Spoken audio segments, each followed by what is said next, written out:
All right, so welcome. I'm going to start today to talk about New Year's resolutions. We're getting to the end of 2025 and ready to get into 2026. And every year, this is something that comes up. And it's not because people are, saying, oh, New Year's resolutions, I'm going to set goals for myself, that this isn't a fun time for people. It's a time that gets people excited, but it's also a time that people can feel like they're setting themselves up for failure in some way. So I wanted to talk about it so that we can really um, dig into some of the things that really bother people when they're thinking about New Year's resolutions, starting a new year, ending out a year, because this is a time that a lot of people can have mixed emotions about it. And what do you do with that? So um, I just wrote an article that was published in Psychology Today. I'll also be putting it on my Substack as well. So if you're interested in anything that I talk about or write about, you can find me on Psychology Today and on Substack. And I put a lot of different things in both places, so you'll be able to find new and interesting things in both areas. So my name is Deborah Heiser. I'm an applied developmental psychologist. I have been in the field of aging and looking at aging since the 1990s, so for a long time. I started out as a researcher. I have pivoted to looking at everything no one wants to have or get as they grow older to what do we have to look forward to. Hello, nice to see you here. And so I have also pivoted to look at mentorship because it's something that we're built to want to do in midlife. I wrote The Mentorship Edge. It's a book that came out last year, and I was CEO and founder of the Mentor Project for 8 years. So I've been talking about all of these topics that have to do with psychology, well-being, how we're built to sort of cope with things for a long time. So I'm really excited to talk about resolutions and what we do with them, how we can make them so that they'll work for us, and how we can look at resolutions as something that is not something that is such a big thing that we really can't accomplish it. So let's get into this a little bit. So most traditional New Year's resolutions fail. And this is something that, if you were to look at the research that's been done on it, 77% of our resolutions fail right away, like within the first week. So most people would say, well, why bother? Why should I even bother if it's not going to make it past a week? Well, 19% are making it up to 2 years. So it could be that, thank you for that compliment. So it could be that when we're thinking about this, those 19% are thinking about it in a way that works. And the others, like we've all been there, might think of something that has a little bit of a difficult time keeping the motivation. So let's talk a little bit about this. Most of our resolutions fail because we're trying to do things that are too big, too vague, or they're rooted in shame, not coming from a place where we can really motivate ourselves. It's not a lack of willpower that is making it so they don't work. It's these things that we're putting out there that are kind of impossible tasks. So we really need to sort of ditch the idea that we need to have a new year, new me. I know that that's a phrase that people have been using forever. I'm going to have a new year, new me. Well, what does that mean? And how can you accomplish something that's that vague? So don't think of that. You want to choose something really focused that you can do. So avoid some of the shame-based things, all the goals that are things that you find wrong about yourself. I'm going to lose a ton of weight so that I'll look good in pictures, or I'm going to do these things that are shame-based. So try to anchor your resolutions in meaning, in purpose, and connection, and things that can help to grow with as you go on. The motivation will continue to grow as opposed to, if you don't see a result right away, you might end up saying, I'm going to quit. This doesn't work for me. I'm not doing a great job at this. So, um, all right, I'm going to have to remove somebody from here. So if you're going to, I'm going to delete all of these things here. Hold on. Just had to ban somebody. So, there we go.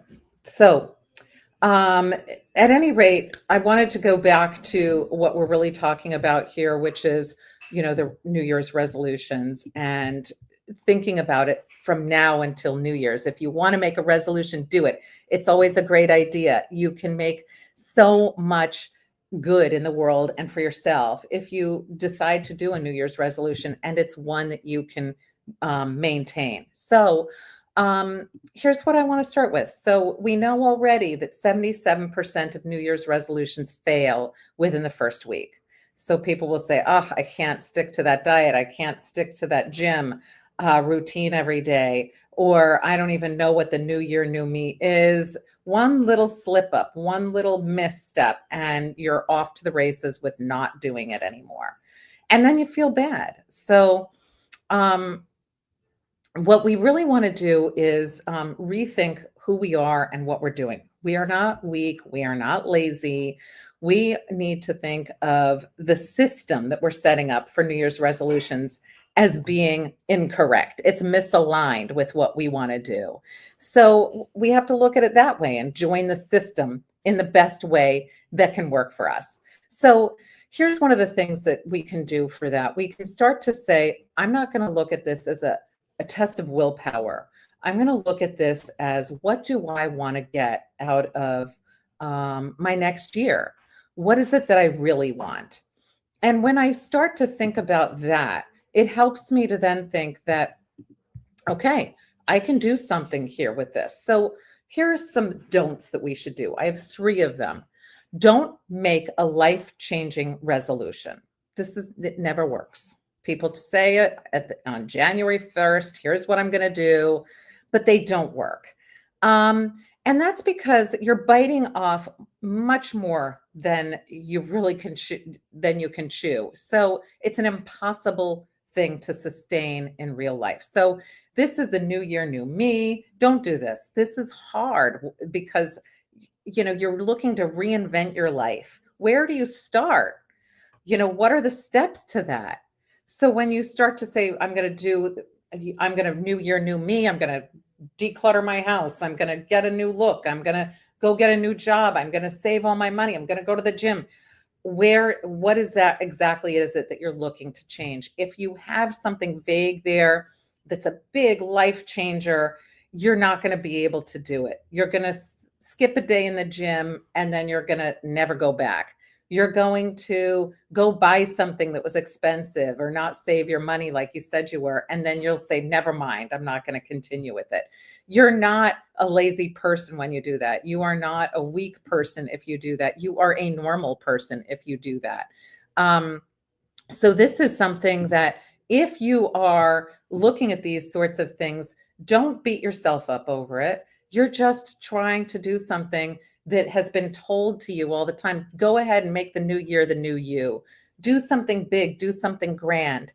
And then you're setting yourself up for having problems with that. So anything that's going to be overwhelming, an all or nothing, try not to do that. That's not going to help. The next one not to do is don't set shame-driven goals. That's never a good idea. Nobody likes to feel, reminded all the time of the things that you don't like about yourself. So if you say, I'm finally going to get my life together, okay, that's not good, because then if you don't reach your goal, you feel shamed, right? We don't need that. Do not ever close the door on yourself. Somebody else might close the door on you, but don't ever do it to yourself. So if you say to yourself also, I have to lose weight so I don't look fat. Okay, well, that's not helpful. This year, I'll stop being lazy. These are shame-driven goals. They don't work. As soon as something happens where you say, hey, I missed something, I didn't go to the gym, or I ate a cookie, or whatever the deal is, then you end up stopping. Hold on. Um, okay, so I'm glad that somebody's going to watch the show. That's great. I'm excited about that. Thank you. So, what the main thing is that I want to say also about this is, think of a resolution and your New Year's resolution as something that you're going to do that's going to make you feel good, right? That's going to be something that you already enjoy. So you don't want to set one that's shame related, that's going to make you feel even worse about something if you that you already don't feel like you're thin enough or that you're something enough, and then you're going to feel like a failure on top of it. Don't even go there. Don't do it. We've all gone there. We've all tried that. It doesn't work. Another thing that doesn't work is don't do a really vague resolution. So, an example of this would be, I'm going to get healthier this year. Well, what does that mean? What are you going to do with that? Is that changing habits? Is that going to the doctor? Like, what is it that you're doing? I'll work on myself and be happier. I want to have better boundaries. Whatever that is, that's so vague. You're not going to know if you have a win with this or not. You're only going to be able to set yourself up not to feel good about something. So if you're ending up thinking, I'm setting a resolution and you're finding that it's vague, remind yourself that you want to set something that isn't vague, because you can't accomplish vague. There's no way to win with that. You need clear actions. You need timelines. You need markers of success along the way. And it's hard to start something when you don't know where to start. You need to make it easy for yourself. So there's some do's that you can do. So this year, really, some of the things that you can do is look for meaning. Make something that has meaning to you. So you could do something like, say, I want to take an area of my life and make additional meaning in it. So you could do something like, say, every Sunday evening, I'll spend 60 minutes writing. I'll spend 60 minutes painting. I'll spend 60 minutes doing whatever it is that I enjoy, playing music, something like that. Some people do crafts, they do DIY, they do something that makes them feel good. They might read, whatever that is. They might listen to a podcast. Any of these things that have meaning in your life, those are the things that you could say, I'm going to do this. You could say, once a week, I'm going to take a walk. I'm going to go without my phone. I'm going to reflect on my week. You don't have to make this something that is every minute of the day that you're thinking about it. You just have to make it something that's meaningful to you, because this is going to maintain the motivation over time. You'll get well past that 1 week mark where 77% of us fail. The next one is purpose. So make a resolution that's connected with generativity. And I've talked a million times about generativity. I wrote about it in the Mentorship Edge. This is where you're doing something, you're caring for someone without expecting anything in return. So you're mentoring, you're volunteering, you're engaging in philanthropy, you're doing something for somebody else that, you're doing it just because you want to do it. We do this all the time. Most of us don't realize it. One of the things you could do very easily is join an organization. There's so many of them. There's Rotary, there's SCORE, there's a ton of different community organizations that you can join. You could join online organizations. Let's see. Yeah, express something, absolutely, for sure. Yeah, you're right.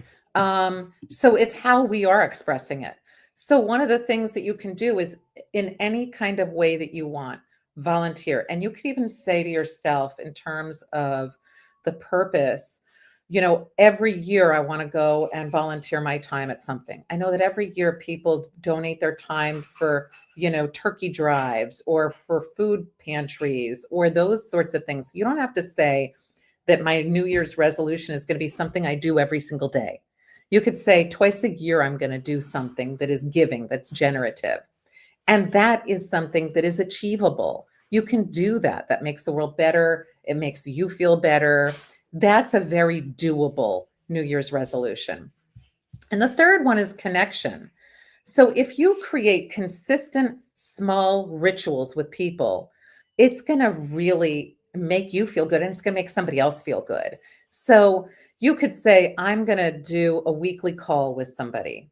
I can tell you that every day, almost every day, if I go away or something, I can't do it, but almost every day I call a relative that I have. And he can't really leave the house very often. And I make a phone call to him. And I miss it if I don't speak with him. Makes me feel great. But I also know it matters to people that they know that others are thinking about them and that they care about them. So you could start some kind of a ritual where you are getting into contact with people that you haven't been in contact with in a while, or that you don't feel that you connect with often enough. And that could be a call, that could be a text, that could be getting together for a dinner or lunch or coffee or an activity, whatever it is, but you don't have to make it daily. You can make it as often as you want. You're just increasing your connection and you're connecting with the people that you care about. That's the important thing, is that this is something that you're doing that matters to you, but you're also making it better for somebody else too. So when we think of these resolutions and we think, like, let's not do something that punishes us. I'm going to go and do the things that I hate all year long. No, do the things that you love all year long. Just do more of it. And that's actually if you flip that around, it makes you want to do more of it. And it also makes other people feel great. So when we look at traditional New Year's resolutions, um, we are not lazy. We are not weak. If you are one of the individuals that says, I'm going to start something and it doesn't happen in the first week, you say, I'm quitting. Listen, that's the time to reframe. Say to yourself, okay, I'm going to do something else. Do not shame yourself. Do not tell yourself this, I'm getting the year off to a bad start. What you really want to do is say to yourself, okay, I'm going to anchor myself in meaning, purpose, and connection. What can I do in one of these? Because this is not going to evoke any kind of self criticism and it's not going to evoke anxiety. And this is going to help me to do better for myself throughout the year. So just pivot to that. So if you find yourself saying, I told myself I was going to lose 10 pounds in the first month and you don't beat yourself up. Just pivot. Do this other thing. Do the 3 do's that you can do. So reframe. Breaking a resolution does not mean that you're a failure. It is really just inviting a reset. It's inviting a reset in your expectations. It's inviting a reset in your strategy. So get right back on the horse and get right back at it, but just change your expectations and your strategy. That's it. And move away from punishing yourself or setting any kind of resolution that focuses on fixing something. You don't need to fix anything. You just need to reframe. You need to look at all the things that you want to increase that are purpose driven for you, that have meaning, that connect you with others. And that's going to make you end up having an amazing year. So I hope that the coming year is a very happy one, filled with lots of connections, meaning, and purpose, and that you're able to accomplish whatever goal that you do set, and that you're able to meet all of those expectations that you set for yourself. So anyway, that's it for today. I'll be back on tomorrow. I know it's holiday time, so my time frames are often not as good as I'd like them to be because my schedule isn't as flexible as it was before. So anyway, you can find me on TikTok, on Substack, on Psychology Today, on YouTube, on Instagram. So if you check any of those places, you're able to find out more about what I write about and what I talk about. And I welcome any comments or any suggestions that you have for anything else you'd like me to talk about or write about. So thanks and have a great day.